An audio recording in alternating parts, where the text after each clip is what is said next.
That's what Fireside is all about, is helping these young adults get up on their feet, create community around them so they know they're not alone, help them to grow in their faith, help them to grow in their skills, and yeah, that's what it's all about. So it's important to have that. It's a core adulting need to have community around you.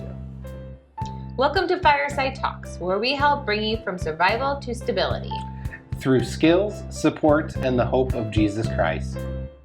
Welcome to our month on Adulting 101 here at Fireside Talks.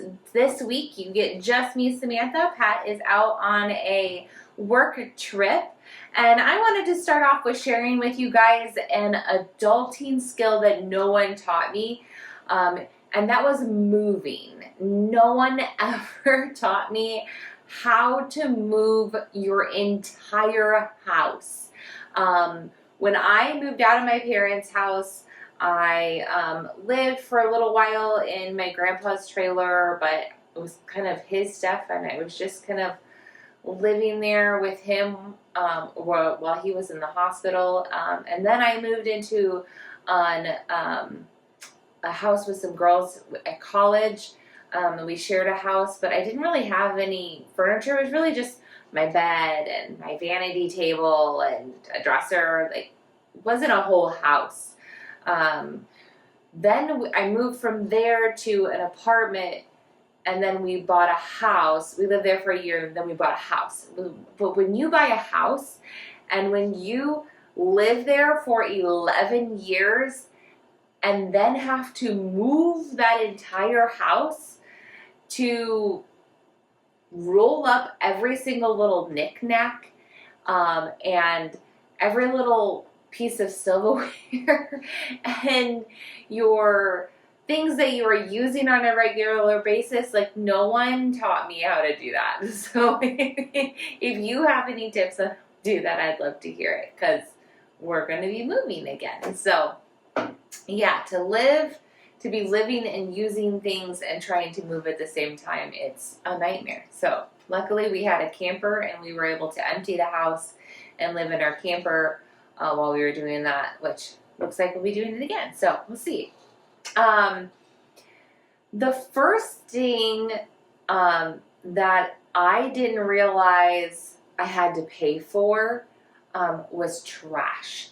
So when we moved out of our apartment and moved into our first home that we purchased, it was kind of a rural area, and we had to shop for who was going to pick up our trash.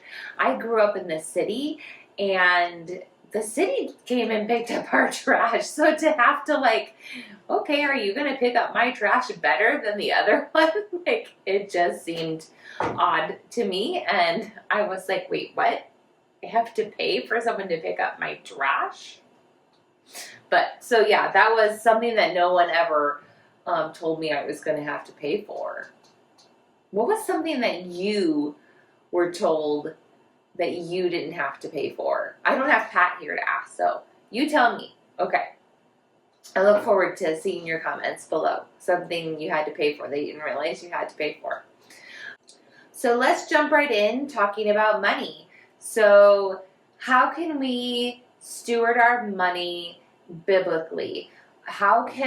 What does that look like in real life? We know that in our budgeting podcast that we talked about a couple months ago, I think it was in November, we talked about how we should tithe our money.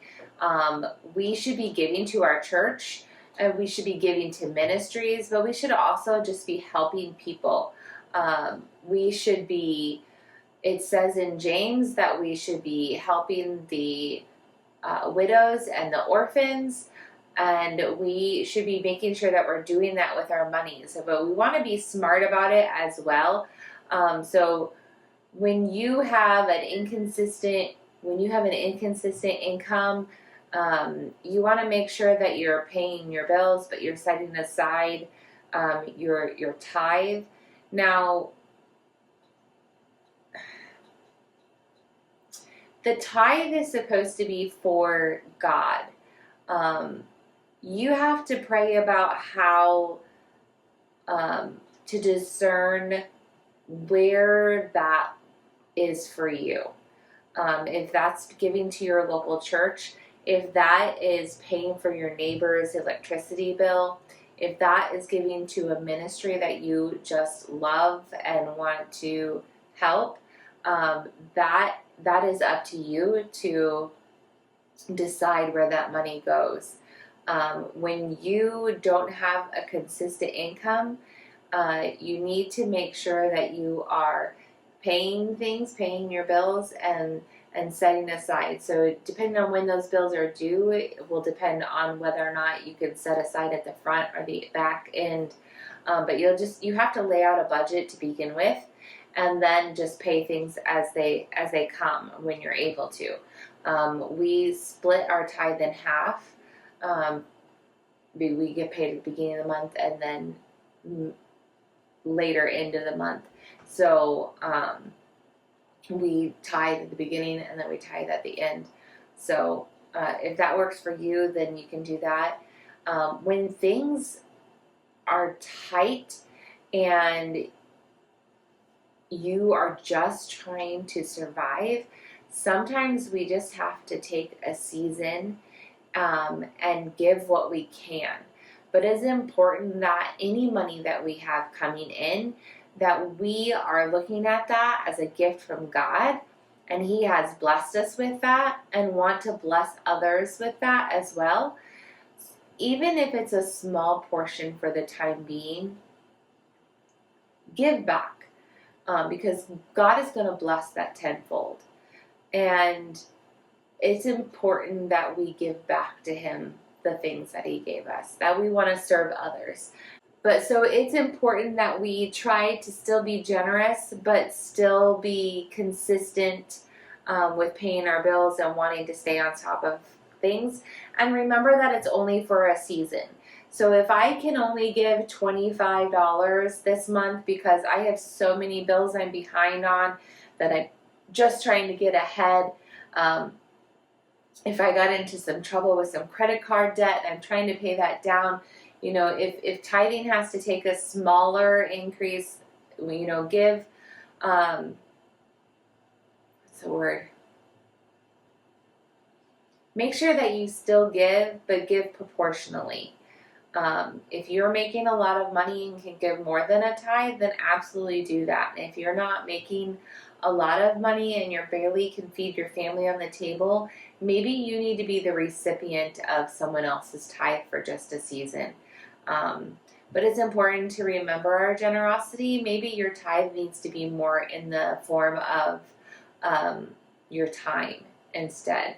So it's important that no matter what, we are staying on that generosity mindset and not a selfish mindset. That I can't give my money right now because I have to take care of me, is not the mindset that Jesus ever told us.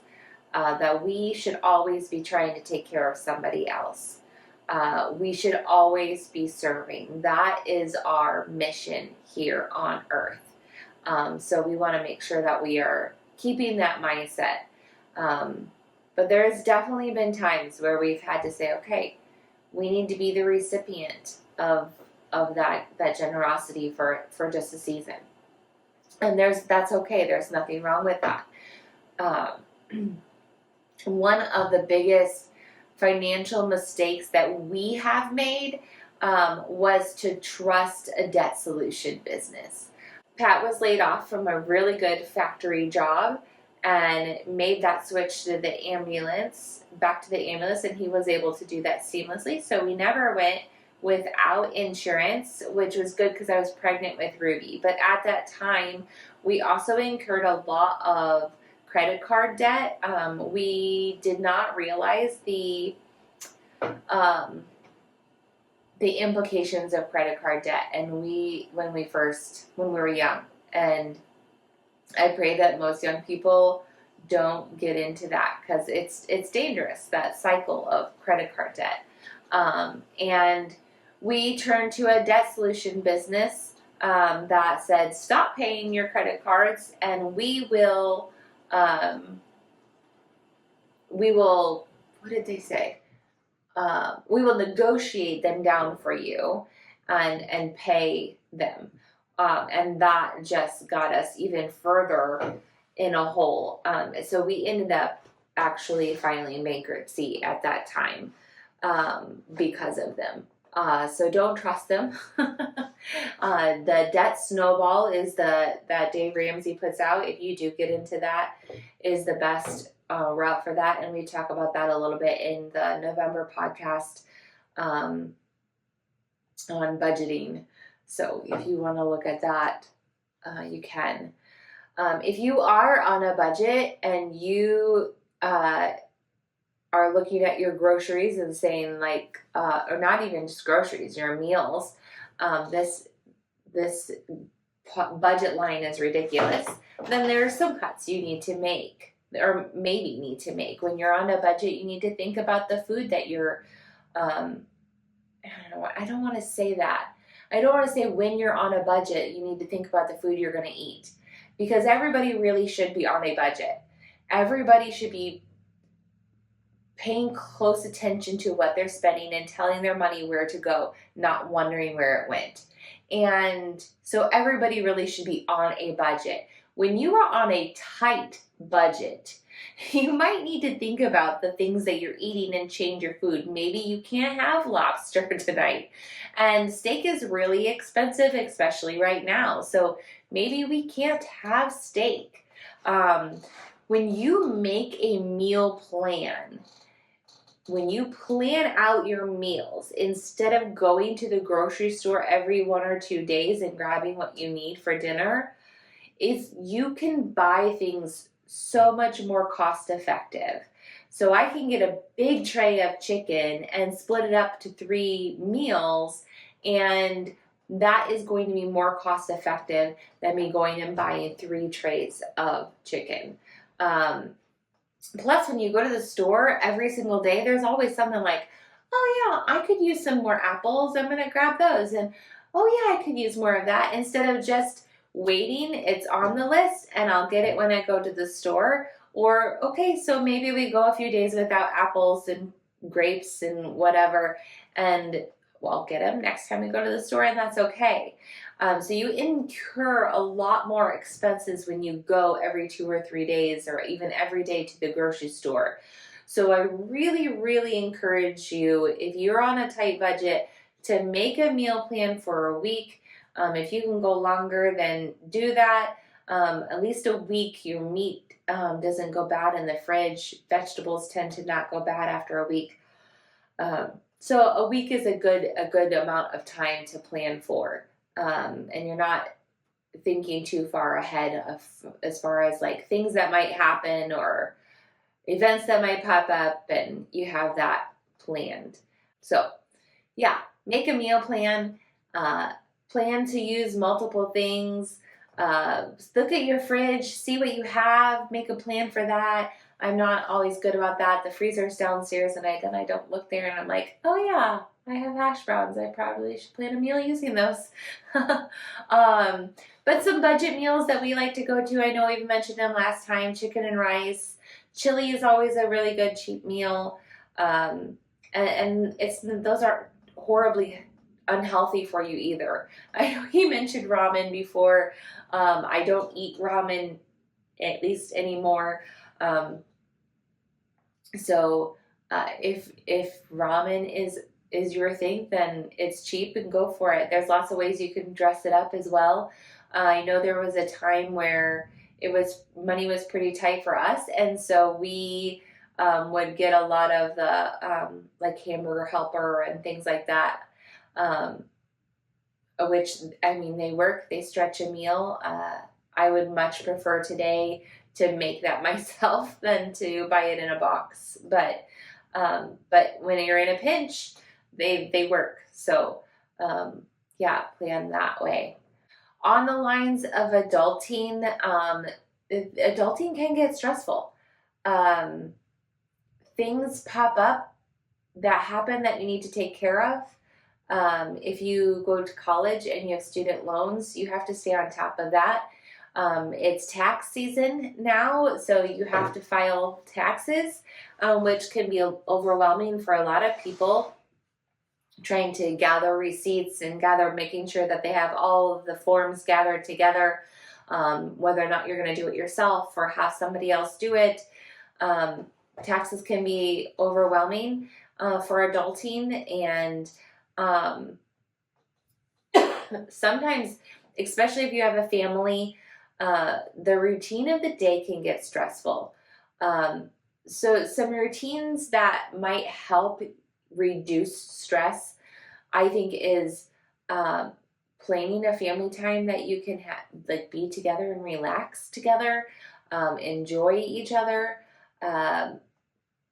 having chores that other people are in charge of. So as a mom, I'm not in charge of everything. Someone is in charge of wiping down the table after dinner. Someone else is in charge of putting away the dishes. Someone else is in charge of giving the toddler a bath once a week. Someone else is in charge of making sure breakfast is ready on the days I have to work. So just sharing and delegating is important. Creating routines also is good. So if you think about simple routines that might reduce stress, is everybody knowing and having a routine.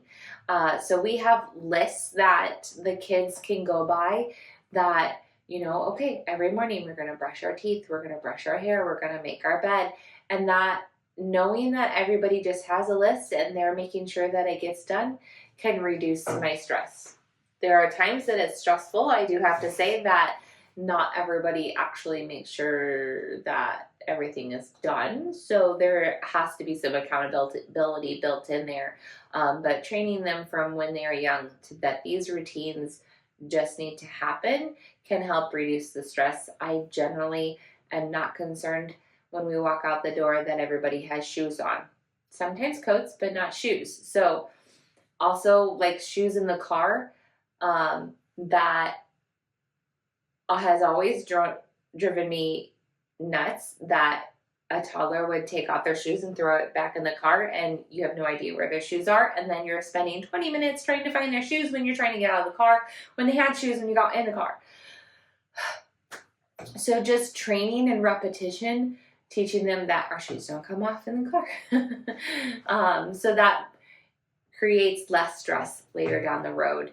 I also truly believe that me getting up early, being able to have my quiet time in the morning by myself and spend some time in the Bible, in Jesus, letting the Holy Spirit fill me up and ready for the day, is a huge routine of mine that helps save my day and creates less stress. It allows the Holy Spirit to work through me for the day, and so I'm not trying to do the day on my own power. So that's a huge stress reducer for me.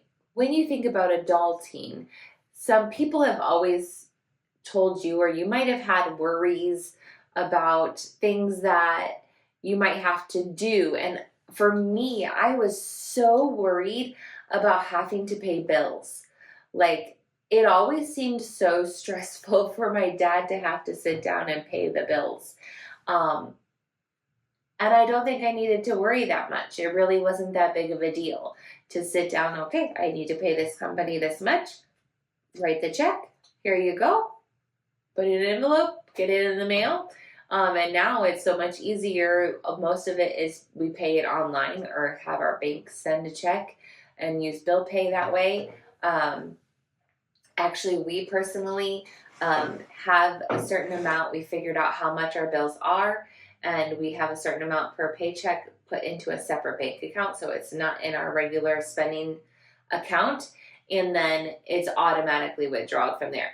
I'm not huge on automatic withdrawals because inevitably something happens, and at that moment in time you do not have the money in that account to withdraw. And like maybe I needed to wait a few more days after the due date to actually pay it. So it's not actually late to incur a late fee, but I just needed to wait a little bit, or maybe I need to pay it early, or whatever the case may be. And so the automatic withdrawals drive me a little nuts, but the fact that we have that automatically every week, every paycheck put into that other account, knowing that it's there and then it's automatically withdrawn, that's a lot less stress even than it was. So paying bills it doesn't need to be that stressful. So it was a lot less stress than I thought it was going to be. When you are first an adult and you're moving out of your house, out of your parents' house, how are you to be independent but still want to honor your family? And as Christians, we still want to honor our parents. It's even different too if you're getting married and moving out of your parents' home, and then you have in-laws to add on top of that. So it can be a quite sticky situation. You want to make sure that you are building your own traditions as a family. But remember, when you move out, that your parents still want to see you. Your in-laws still want to see you. We always tried to plan once a week or once a month to go see.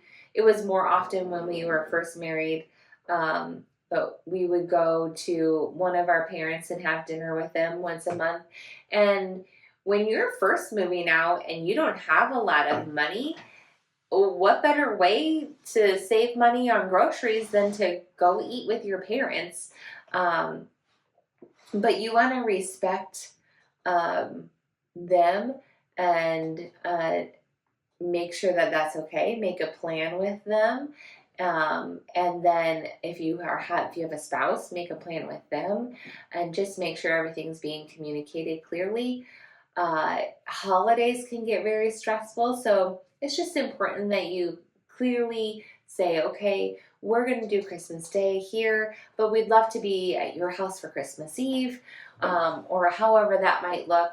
And to me, the Christmas is about Jesus. Most of the holidays, it's about celebrating the holiday, not about being with family, although it is nice to be with family for the holiday to celebrate. So if you can't get on the holiday, just go see them another time, and it's just as well.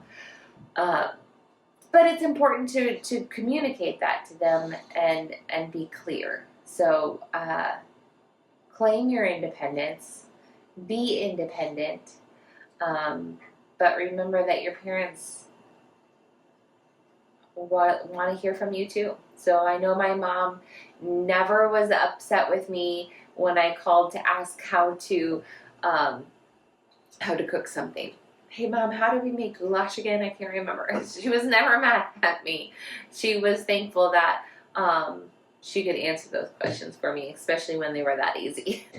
If you are moving away from your family, gaining that independence is so much easier because you don't have parents down the street or in the next city to rely on or be knocking on the door or never getting away from. But then you have the issue of not having community. It was big for us because we moved from Illinois, in Barstow, Illinois. We moved about 7 hours away to Sioux Falls, South Dakota, where we knew absolutely nobody. So that is extremely important to, when you move, you need community. You need to have fellow Christians to gather around you, to lift you up, to help you, to answer questions, to guide you. Like, if you don't know where things are around the city, if you have a job in the city, then that's even better. You have some connections there, and maybe even they have some recommendations on where you could go to church. We moved here to be part of a church plant, so we already had a church community and met some friends there. So we did have that, and then our kids were plugged into some AHG and Trail Life, and so we met some friends there. But that was super important and it can take a while. It can take a while to build those relationships that you trust and can rely on. But that Christian community to lift you up, especially when there was a problem. I know I had to take Pat to the hospital one night, and I was able to call a good friend, and she came over to sit with our kids and make sure they were okay. And then she dropped off ice cream for them, because what better way to comfort kids than with ice cream when their dad's in the hospital. So I was very thankful for that, because I normally, every time there was a hospital run in Illinois, our parents were 15 minutes away, and they were able to come right over. So it's definitely a different beast when you are moving away from family. So make sure you get plugged in, because you don't want to feel like you're on an island and have nobody, because as Christians, we are called to be community. We are called to be there for each other, to support each other and help each other carry our burdens. And so if you're not getting plugged into a community, you're not allowing your fellow Christians to be that for you. So get plugged in. Yeah. Community is important. That's what Fireside is all about, is helping these young adults get up on their feet, create community around them so they know they're not alone, help them to grow in their faith, help them to grow in their skills, and that's what it's all about. So it's important to have that. It's a core adulting need to have community around you. In my list of questions here to go through, a subscription plan that you regret. There's so many, right? Everything is a subscription these days. Do you have a subscription plan that you have regretted getting? I feel like there's a lot for me. We often will sign up for Audible, and then you have to use your credits before you cancel it. Otherwise, you lose your credits. And so then we end up not canceling it, because we're like, oh, we only have one credit. Do we want this book or do we want that book? And so then we don't don't cancel it, and then we get more and more and more credits that we need to spend. And so I don't necessarily regret Audible, but it's definitely a difficult one that we get trapped into. I think I regret meal plans the most. Those meals where they send you the box with all the individual ingredients, and then the recipe cards. And I think I regret it because it made me feel like I needed to cook that way every night. They were super simple. Generally, the recipes were simple. All the ingredients were there. I felt like it made it harder to not have it, to be able to go to the store and I have to buy a whole jar of mayonnaise instead of just the serving size that it sends with. You know, it sends exactly what you need, so there's no waste, which is great, but you can't buy that from the grocery store. And so when you stop having it, learning to look at food different and meal plan differently, I feel like that was difficult. So I think I regret getting the meal plans, even though I still look at them lovingly sometimes. What made you feel like an adult? I know we talked about it in our last podcast just a little bit. I think when we purchased a house, I was like, wow, we're adults. If this water heater breaks, we have to take care of it. If the well goes dry, we have to drill a new well because we lived in a rural area. We have to mow this lawn. So I feel like that was the big shock for me, buying a house and all the things that we had to take care of with that. That was okay, we're adults, let's do this. That was that for me. To wrap up, one thing that I would like everyone to try this week, have a quiet time with God, start your day off with the Holy Spirit, and meal plan. make a meal plan this week. See and compare it. See how much you're spending in buying your groceries for a week, and see how much you're spending going out to eat or buying on the fly, and compare it and see how much you're saving. I'd love to know. I'd love to hear from you to see how much you're saving, because I grew up making a meal plan and buying groceries in that way, so that's pretty much what we have done. We have gone through seasons where I've gone to the grocery and store on a every other day basis, and I feel like I was spending a lot more money, but I never really sat down and looked at it. So I'd really like to hear from you to see if you're seeing a difference with that. So that's my challenge for you this week.